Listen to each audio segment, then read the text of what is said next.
नमस्कार मेरे प्यारे देशवासियों, मैं आज आप लोगों के लिए लेके आया हूँ बोर्ड एग्जाम के बहुविकल्पी की कुछ ऐसे क्वेश्चन जो कि आपके बोर्ड एग्जाम में फंसने वाले हैं। लेकिन अब हो सकता है शायद अगर आप लोग ध्यान से पढ़ें तो ये नहीं फंसेंगे। तो आप इसमें देखिए, पहला क्वेश्चन जो है क्या कह रहा है। पहला क्वेश्चन आपसे कह रहा है कि 4 sin a = 3 है तो कॉस ए का मान ज्ञात कीजिए। तो इसमें क्या रहा है, 4 sin a मतलब 4 sin a = 3, तो कॉस ए का मान।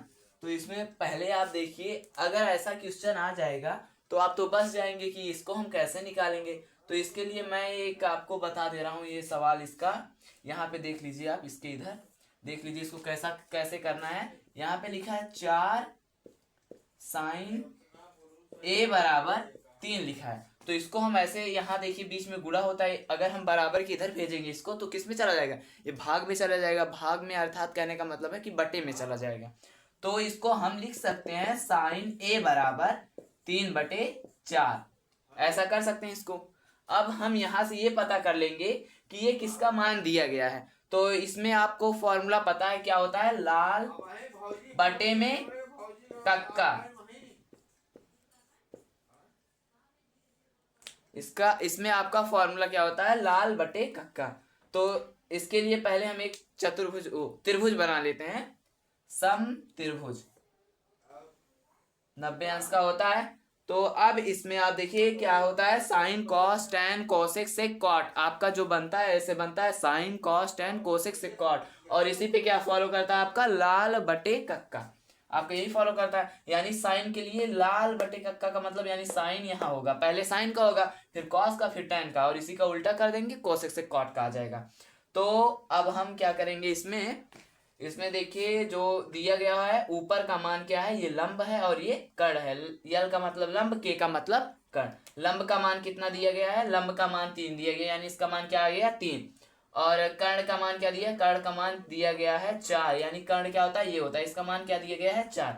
अब हम क्या लगाएंगे, पाइथागोरस प्रमेय लगाएंगे। अब पाइथागोरस प्रमेय लगाएंगे, क्या होता है, पहले नामकरण कर देते हैं ABC।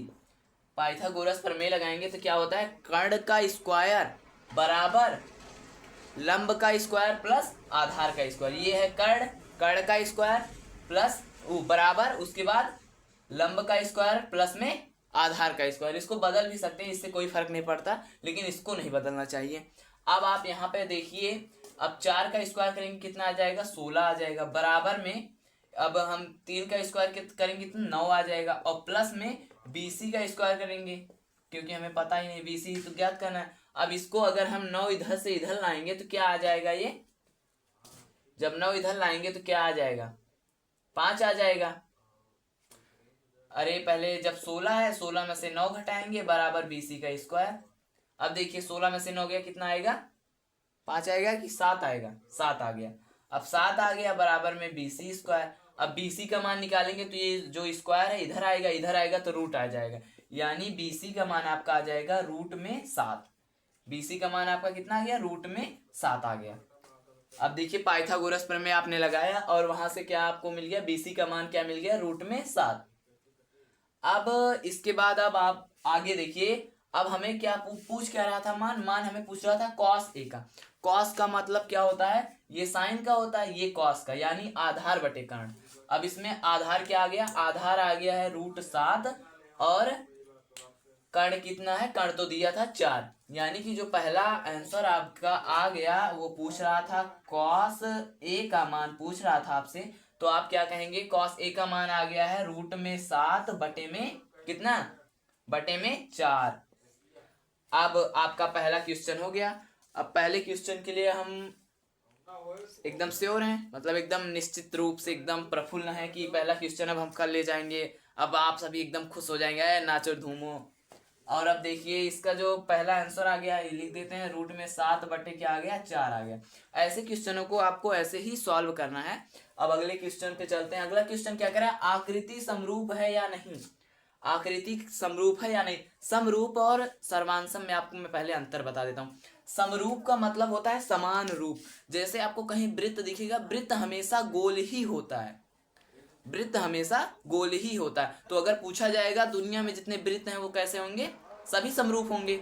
लेकिन सर्वांशम, सर्वांशम का मतलब होता है अगर ये पाई इसके बराबर हो जाए, ये इसके हो जाए, ये इसके हो जाए, ये इसके हो जाए, तो ये सर्वांशम है। सर्वांशम का चिन्ह कैसा होता है, ऐसा होता है सर्वांशम का। और समरूप का, समरूप का केवल सिर्फ समरूप का जो चिन्ह होता है, समरूप का चिन्ह ऐसे ही होता है, मतलब थोड़ा थोड़ा सा टेढ़ा ऐसे होता है समरूप का चिन्ह।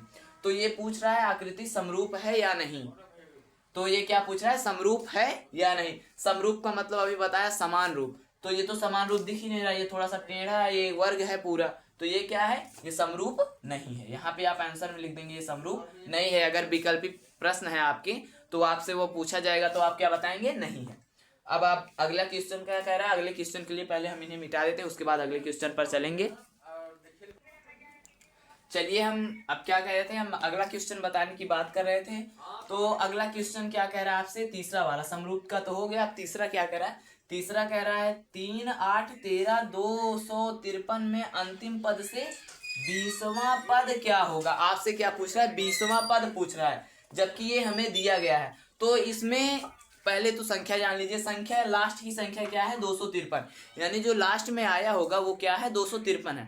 अब हमें पहले ये ज्ञात कर लेना चाहिए कि ये कौन सा पद है, तभी तो हमें अंतिम पद पता चलेगा। और अंतिम जब पता चल जाएगा तो हम आराम से 20वां पद निकाल सकते हैं बिना किसी फॉर्मूले के। जैसे अंतिम पद का फॉर्मूला मत याद कीजिए, तब भी आपका निकल जाएगा। जैसे देखिए लास्ट में ये है 253 ना, तो इसको हम क्या मान लेते हैं, ए एन का मान, ए एन का मान मान लेते हैं, मान ए एन का। तो क्या होता है, ए एन बराबर ए प्लस कोष्टक में एन माइनस 1 डी, यही होता है आपका फॉर्मूला। तो इसको हम क्या 253 को ए एन का मान मान लेते हैं, यानी 253 बराबर ए का मान क्या है, ए का मान आपका है 3 प्लस, अब एन हमें निकालना है, ये एन माइनस 1, एन का मान निकालना, पहले हमें यही तो निकालना है, चौथा पद है ये, यही तो निकालना है। तो अब आप इसको देख लीजिए, इसमें डी पूछा है, डी क्या होगा, डी का आपका यही होता है कि इसमें a2 माइनस a1, ये a1 a2 a3 ऐसे होता है। तो इसमें a2 क्या है 8, और माइनस करेंगे 8 में से 3 गया 5, यानी डी का मान आपका क्या आ जाएगा, 5 आ जाएगा। आप यहाँ पे 5 लिख दीजिए। अब देखिए इसको इधर प्लस में इधर लाएंगे तो माइनस में, और जब माइनस में 253 में से 3 को घटा देंगे तो कितना आ जाएगा, 250 बराबर n माइनस 1 और 5। अब 5 इधर किस में है, 5 आपका इधर जो है गुणे में है, इधर आएगा भाग में, अभी पहले में बताया था। अब इसको भाग में ले आइए, तो 250 बटे में 5 बराबर n माइनस 1। अब कोष्टक लगाने की कोई जरूरत नहीं क्योंकि अब यहाँ पर कोई संख्या नहीं। अब इसको हम काटेंगे तो ये 5 आम 25 और 0 रहेगा ही, यानी कि 50 बराबर n माइनस 1। अब यानी इधर देखिए फिर से माइनस में है, एक इधर आएगा तो प्लस में, यानी आपका n का मान कितना आ जाएगा, 51। यानी आपका जो ये पद दिया गया है 51वां पद है। अब अंतिम पद से 20वां पद पूछ रहा है। अब अंतिम पद ये हो गया, अंतिम पद आपका चौथा है, 91वां है। अब इसमें से आपका पूछ रहा है 20वां पद, तो 20वां पद आप इसी में से माइनस कर दीजिए। 20वां पद इसी में से जब 20 माइनस कर देंगे तो आपका क्या आ जाएगा, 31 आ जाएगा ना। जब माइनस कर देंगे 31 आ जाएगा। और 31 आपका 31वां पद बराबर फॉर्मूला क्या होता है, a प्लस 30d, यही तो होता है आपका 31वां पद बराबर आपका क्या होता है, a प्लस 30d।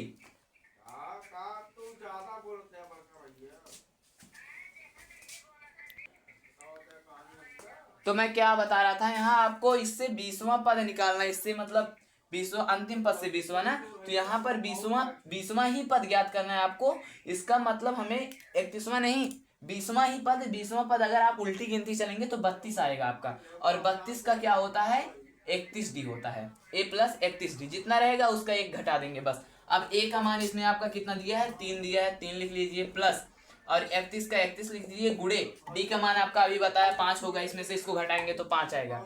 अब जब इसका 5 से गुणा करेंगे तो आपका आएगा 3 प्लस 155, यही तो आएगा। अरे 5 एकम 5, 5 3 15 हो गया। अब आप इसको जोड़ेंगे तो कितना आ जाएगा, 158, यानी कि जो आपका इसका आंसर आएगा ये वाला, ये होगा 158। अब आप अगला क्वेश्चन देखिए, त्रिज्य खंड का क्षेत्रफल पूछ रहा है। त्रिज्य खंड का क्षेत्रफल क्या होता है पता ही होगा आपका, क्वेश्चन जो ये है ये वाला पूछ सकता है आपके बोर्ड पेपर में, क्योंकि अभी पिछली बार में आया था। तो आपका ये होता है थीटा बटे 360 पाई आर स्क्वायर, आप ऐसे भी लिख सकते हैं। और आपका ऐसे भी पूछ सकता है थीटा बटे 720 गुणे 2 पाई r स्क्वायर। तो आपका ये भी सही है, क्योंकि जब इसको 2 से इसको काटेंगे तो ये 360 हो जाएगा और ये फिर से पाई r स्क्वायर ही बचेगा आपका। तो आप ऐसे भी कर सकते हैं क्वेश्चन को, या ये आपका यहाँ 3 दे देगा, इसका और भी बढ़ा सकता है। तो आप इसको एकदम शांत मन से इसको काट कर ही आप करिएगा। तो अब आपका अगला प्रश्न क्या कह रहा है, अगला प्रश्न करने के